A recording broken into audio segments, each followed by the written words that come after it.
Summary of The 7 Habits of Highly Effective People by Stephen Covey. Written by Leah Schullery and Quick Read. Narrated by Blake Farha. Introduction. Everyone wants to succeed. But what makes some succeed and others fail? First off, what defines success? While some may find that they have found financial success, they may find that they are empty in other areas of life, such as in their relationships or in developing personal effectiveness. Through studying 200 years of literature, Covey found the concept of success has changed significantly over the years. While success was based on character ethics like integrity, humility, and courage before 1920, success is now based on personality ethics like public image, attitude, and personality. To find true success and see true change, you won't be able to take shortcuts. Instead, you'll need to address the underlying conditions and allow yourself to undergo a paradigm shift. Change yourself fundamentally and adopt the 7 habits of highly effective people. Chapter 1. Principles and Paradigms. The 7 habits of highly effective people begins by looking inward and starting from the inside out. As a society, we attempt to create lives on social media that are aimed to portray happiness and near perfection. And considering social media as a mere highlight reel of a person's life, we may find ourselves altering our appearances on the outside while struggling internally. Stephen Covey asks his readers to think about what they most value in life, and imagine if everything were taken away tomorrow, what would you desire most? Will social media followers be on the list? Probably not. So how can identifying these values help you improve your life? By improving yourself from the inside out. Before you can change your life, you must work on digging deep inside of yourself and identify your fundamental habits and belief systems. These principles are at the core of your character and serve as a compass to guide you towards your goals. Perhaps your principles are concepts like fairness, honesty, and integrity. These are popular principles that guide our actions and lead to success. However, principles such as selfishness and deceit can lead to failure. Principles are laws of nature, and you reap what you sow. Therefore, it's important to reflect on your core principles and determine if your character guide is working with nature or against it. Similar to following a map of a city to guide your way around, we follow our paradigms to guide us in life. A paradigm is a subjective basis for how we view the world around us. Everything we understand about the world is formed by our paradigms. For instance, a person with a negative paradigm will view a rainy day as gloomy and an inconvenience when going about their day, but a person with a positive paradigm will view a rainy day as an opportunity for growth, one that provides nature with the sustenance needed for survival. Shifting our paradigm is essential when seeking to make lasting changes. Once we shift our paradigms, then we can change our character, our habits, and our behaviors. This shift in character is why it's important to recognize and monitor your own paradigms so you can find out which ones are holding you back from reaching your goals. Author Stephen Covey experienced a paradigm shift one morning when on a New York City subway, a peaceful scene where most people were either reading or resting their eyes. Suddenly, a man entered with his rowdy children, immediately disrupting the peace and serenity. Annoyed by this, Covey asked the man if he could control his children. The man, tired and exasperated, replied that he should do something, but their mother had just passed away an hour earlier and they were all in shock. Covey's paradigm quickly shifted from irritated and annoyed to one of compassion with a desire to help. So you see, paradigm shifts can change your perspective about a situation, and while not all shifts will be as immediate as the one Covey experienced that morning on the subway, they can each make a powerful change in your life. So, unlike social media where you might work on covering your flaws and imperfections, this book will help you identify those qualities. Once you identify your biggest problems in life, you'll be able to view your problems from different angles and find their weaknesses. Working from the inside out and changing your habits, you can improve your life. Chapter 2. Habit number 1. Be proactive. Imagine life is just a book with blank pages. If you had the opportunity to write your own story, what would you want it to say? If your life were to end today, what would the book contain? Would the book contain stories of a person who accomplished nothing because you were a victim of your environment? Or would the book contain stories of a person who took action despite their physical environment?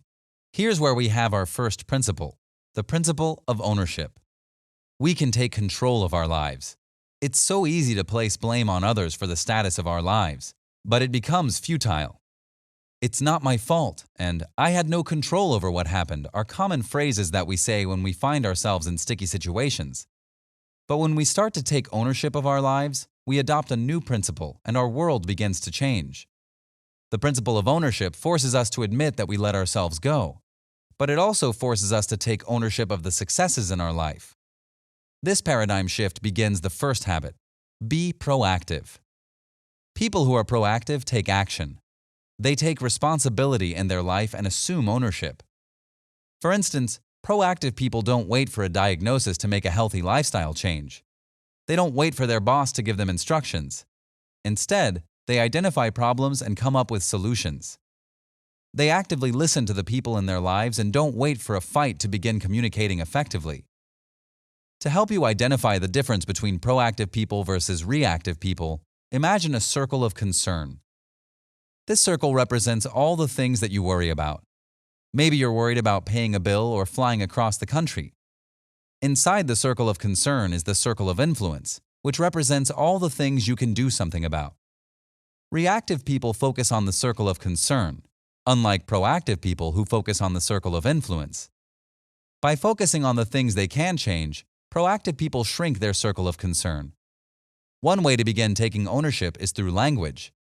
Proactive people use words like "I will," "I can," and "I prefer," whereas reactive people use "I can't," "I have to," and "if only." Reactive people believe they are not responsible for their actions and words. So instead of saying things like, "He makes me so mad," shift your focus to, "I control my own feelings," and begin to convert reactivity into proactivity. Once you realize that you have a blank book to write, you can begin filling it with what you want it to say.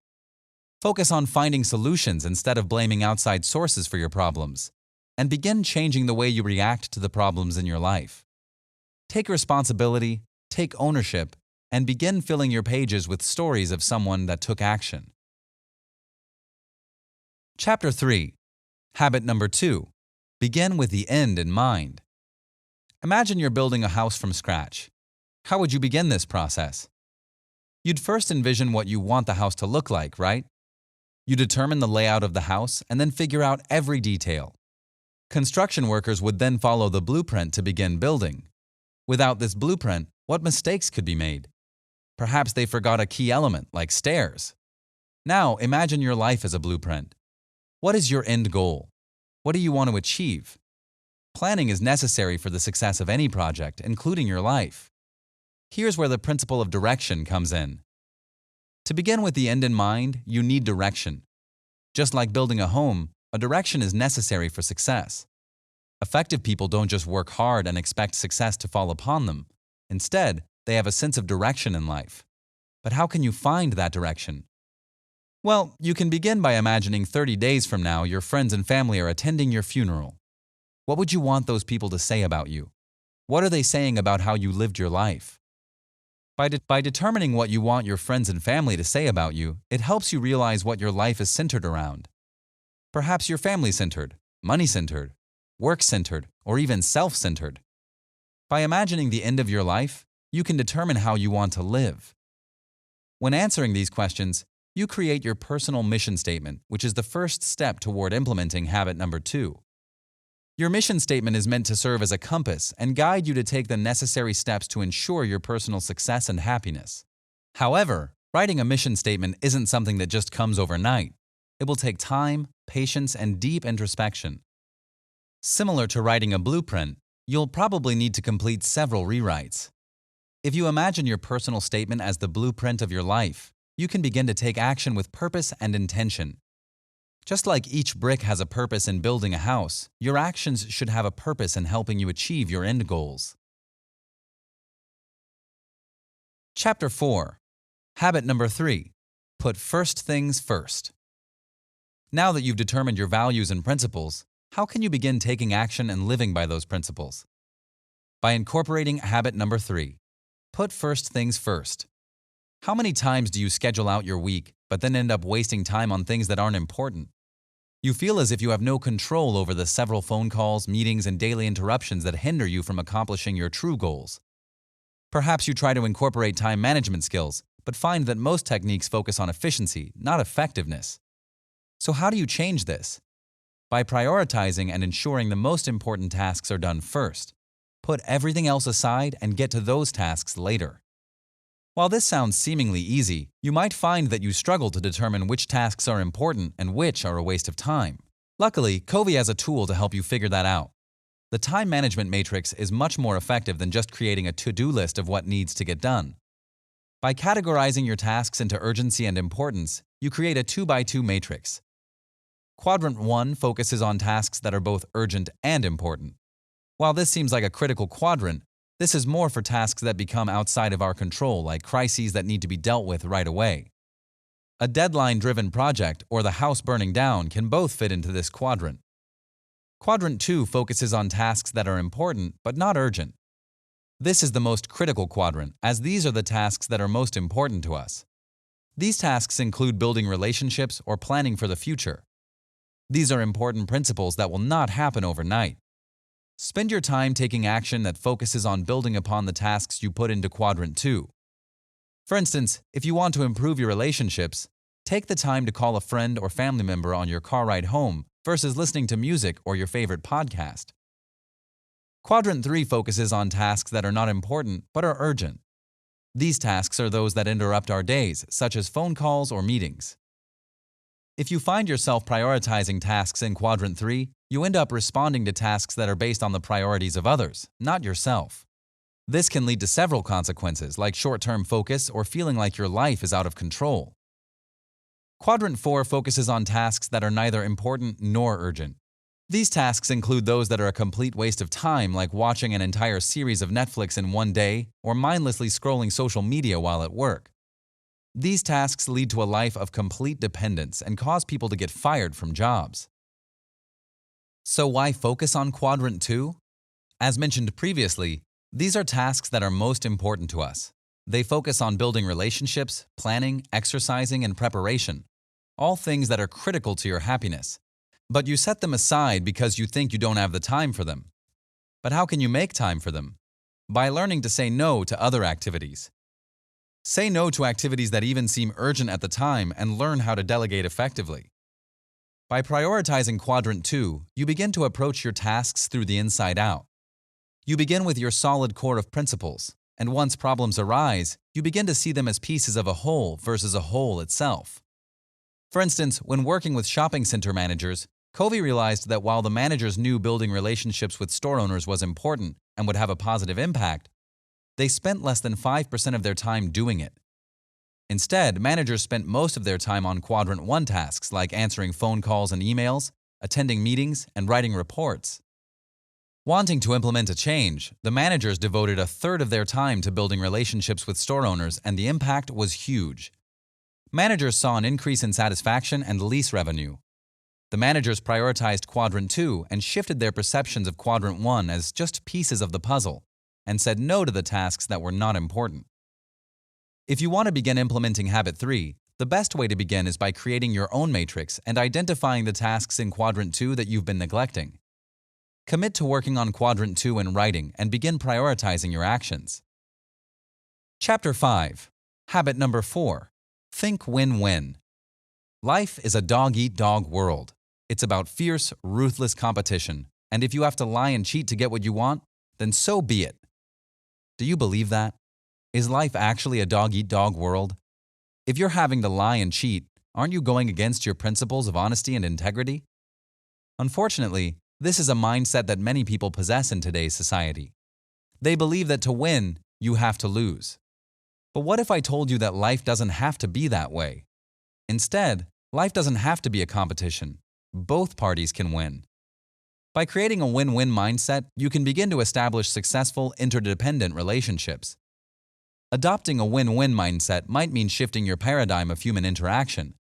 In fact, there are 6 paradigms that Covey explains. The first is the win-win paradigm, in which both people win. Problems are resolved by creating a mutually beneficial solution that satisfies both parties. The second is the win-lose paradigm, in which people think if I win, you lose. Win-lose people use their power, position, and credentials to influence others to get what they want.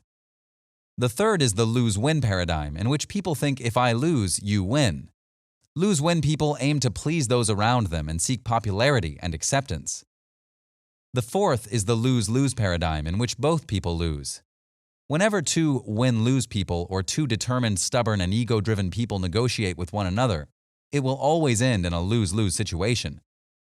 The fifth is the win paradigm, in which people simply don't care what the outcome is for the other party as long as they win. The final paradigm is the win-win or no-deal mindset, in which people believe if a mutually beneficial agreement cannot be made, then no deal will be made.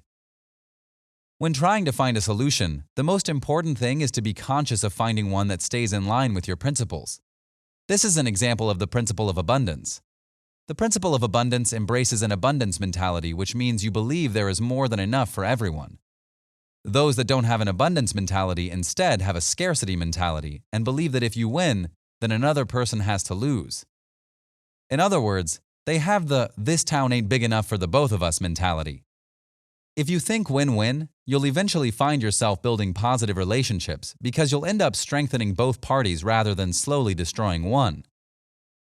A good exercise to begin thinking about how you can implement this mindset is by identifying a relationship that you have that could benefit from a win-win solution. Now put yourself in the other person's shoes and write down the solutions the other person would consider a win. Now write down what you consider a win. Try and come up with a solution that incorporates wins that mutually benefit each party. Chapter 6. Habit number 5. Seek first to understand, then to be understood. Imagine going to the optometrist and explaining to the doctor that you're struggling to see signs that are far away. Then the optometrist takes off his own glasses and hands them to you, saying, "These have worked for me for years. Try them on. They should work for you." No questions asked, no tests are done. The doctor just offers a simple solution that most likely won't help. You wouldn't go back to that doctor. You can't trust him. Now think about yourself going through a trying time in life. Divorce, the death of a loved one, the loss of a job. Who do you seek advice from? Someone that has never been in your shoes and can't possibly understand what you're going through? Or someone that understands your situation? Someone that understands, of course. You trust people that listen to you and you respect their advice. Whether it's a doctor or a friend, you trust people that understand what you're going through, and a key to understanding is through listening. If the doctor listened to you, he would know better how to help you rather than just giving you a random pair of glasses to solve your problems. Speaking of listening, the most effective form of listening is emphatic listening, which requires a paradigm shift to achieve. You see, we don't typically seek to understand first. Instead, we seek to be understood. At any given moment, a person is either speaking or preparing to speak, rather than preparing to understand. According to experts in communication, only 10% of our communication is represented by words. 30% is represented by sounds, and 60% is accounted for by our body language. If we replace our typical responses with emphatic listening, you'll see that you shouldn't necessarily focus on words to truly understand the other person. Instead, you should observe a conversation through feeling and meaning behind the words that are said. With words removed, what emotions are being conveyed? While this skill takes time and practice, it's certainly not impossible to learn how to listen emphatically. Once you master the skill of seeking to understand, then you can focus on being understood. When we truly understand the other person, we can adequately communicate and present our ideas in a way that builds credibility and trust rather than tearing the other person down. Chapter 7. Habit number 6. Synergize. Everyone is different, right?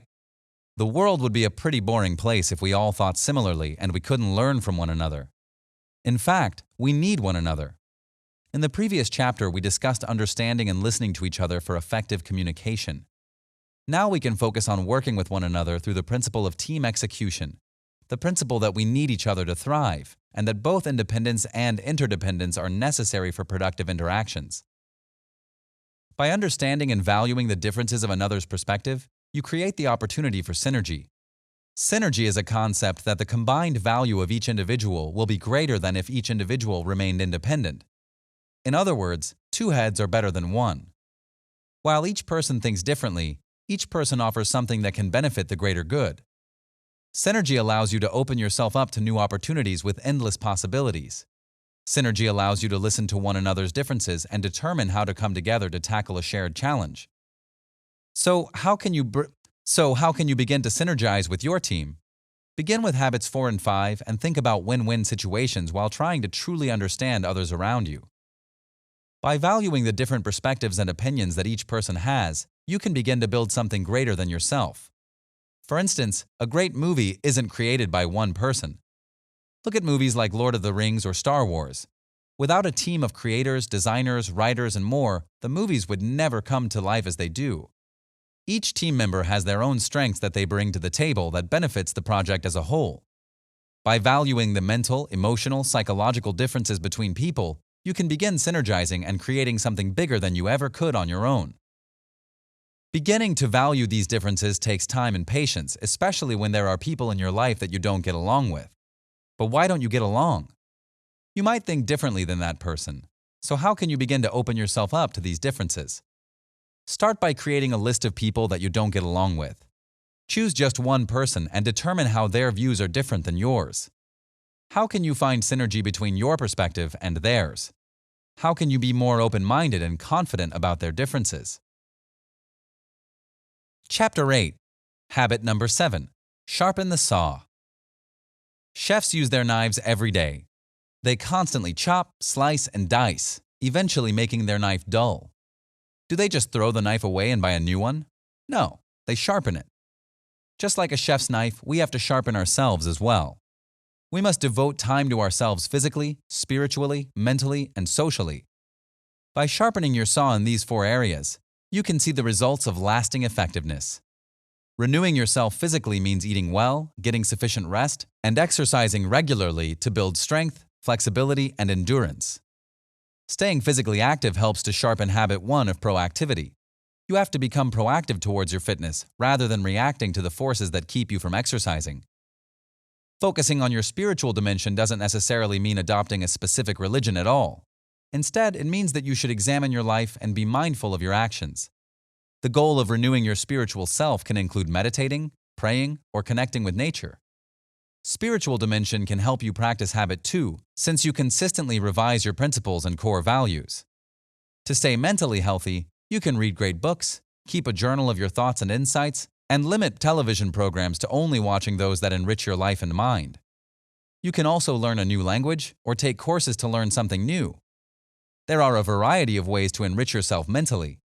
Additionally, focusing on mental health will help you practice habit 3, since you'll be utilizing your time management skills to maximize your time and resources. Lastly, it's important to work on your social and emotional health. Renewing yourself socially to develop meaningful relationships means you must seek to understand others, make contributions to meaningful projects that improve the lives of others, maintain an abundance mentality, and help others achieve their own success.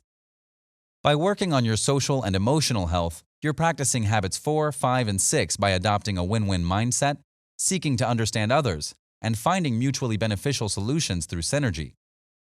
If you're wondering how you can work on these 4 dimensions, begin by making a list of activities that will help you renew yourself among each category. Select one activity from each dimension and commit to completing that activity next week. At the end of the week, evaluate your performance and question what led to your success or failure. Final summary. To become a highly effective person, you must adopt these 7 habits. Be proactive. Stop reacting and begin taking action. Instead, take control and assume responsibility for your life. Begin with an end in mind. Stop working aimlessly on whatever job pops up. Instead, have a vision for your future and align your actions to make that vision a reality. Put first things first. Stop wasting your time on tasks that seem urgent at the moment but don't align with your goals. Instead, prioritize your tasks and focus on the non-urgent, important items. Think win-win. Stop thinking that you must win or lose. Instead, come up with a mutually beneficial solution for both parties. Seek first to understand, then to be understood. Stop jumping to provide a solution or a response. Instead, listen emphatically to understand others around you. Then communicate ideas that align with another's feelings. Synergize. Stop working independently. Instead, use the strengths of others around you to create something you could have never created by yourself. Sharpen the saw. Stop working too hard. Instead, continue to work on yourself mentally, physically, spiritually, and socially. This has been a summary of The 7 Habits of Highly Effective People by Stephen R. Covey. Written by Leah Schullery and Quick Read. Narrated by Blake Farha. Did you like this audiobook summary? Click the like button now to support our channel and click subscribe if you want to get notified each time we post a new free audiobook summary on YouTube. You can also download our free app and enjoy thousands of other free book and audiobook summaries. Go to quickread.com/app and download our free app today.